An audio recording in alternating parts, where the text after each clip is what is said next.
Iyo ngingo abakuru b'ibihugu b'akarere bayumvikanye ko mu gihe hariko haba inama yakoranije abakuru b'ibihugu bivuga igifaransa muri Tunisia.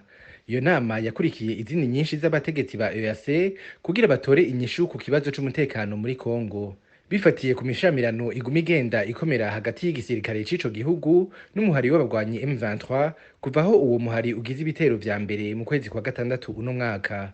Abakuru b'ibihugu vya EAC rero bagasa n'abahurije gusaba ko M23 isubira inyuma nk'uko Evariste Ndayishimiye abivuga. Twashoboye kugira inama mu mugwi ducishije mu gutumatumanako inama hagati y'umukuru w'igihugu ca Leta Iharanira Demokarasi ya Kongo hamwe n'umuhuza mu biganiro vy'i Kongo Perezida Uhuru na jewe turavugana ubwa mbere umuhuza yakwara kugira ngo ashikirize icegeranyo c'ivyo yakoze agishikirize ndetse n'umukuru w'igihugu ca Leta Iharanira Demokarasi ya Kongo yumva.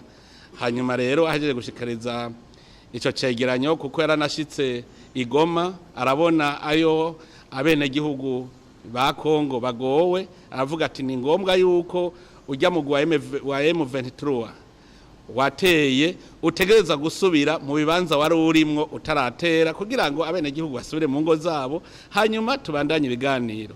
Ni muri iyo nama rero twaciye twumva yuko ubunyene vyihuta yuko umukuru w'igihugu ca Angola nk'usanzwe ari warongoye inama y'abakuru b'ibihugu bo mu karere k'ibiyaga binini hamwe na jewe umukuru w'igihugu cy'u Burundi arongoye inama y'ibihugu vya Afrika mu buseruko hamwe n'umukuru w'igihugu ca Kongo hamwe n'umukuru w'igihugu cy'u Rwanda n'umuhuza ko twese twohura ubunyene bwa vuba kugira ngo twumvikane ubutagisubira inyuma ngene uwo mugwi usubira mu bibanza wari urimwo n'ingere duca duhuza uwo mugambi w'amahoro iyo nzira y'amahoro twafashe inzira imwe yari yaciye Rwanda muri Angola kubera uwo mugwi wa M23 iyindi nayo kubera iyindi migwi ndetse n'abandi bene gihugu bo muri Kongo twari twaciye mu nzira tuvuga tuti ibiganiro vy'i Nairobi ubu rero tuzoba duhuye kugira ngo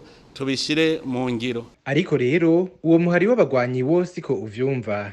Wiringoma umuvugizi wa M23 avuga ko bigeze kwemera ubwa mbere gusubira inyuma bakareka ingwano atubuho ntibageza. Avuga ko atakini bashaka atari ukugirana ibiganiro na leta ya Kongo. Nous voulons le dialogue direct avec le gouvernement. Ça doit résoudre les problèmes. Il faut qu'on s'assied autour d'une même table, nous tous nous sommes des Congolais. Mais lorsqu'ils refusent catégoriquement, ils savent le pourquoi. Donc ils ont un agenda caché. Dire que nous allons rentrer. Messieurs, nous avons commencé la guerre en 2012. Nous avons récupéré la ville de Goma.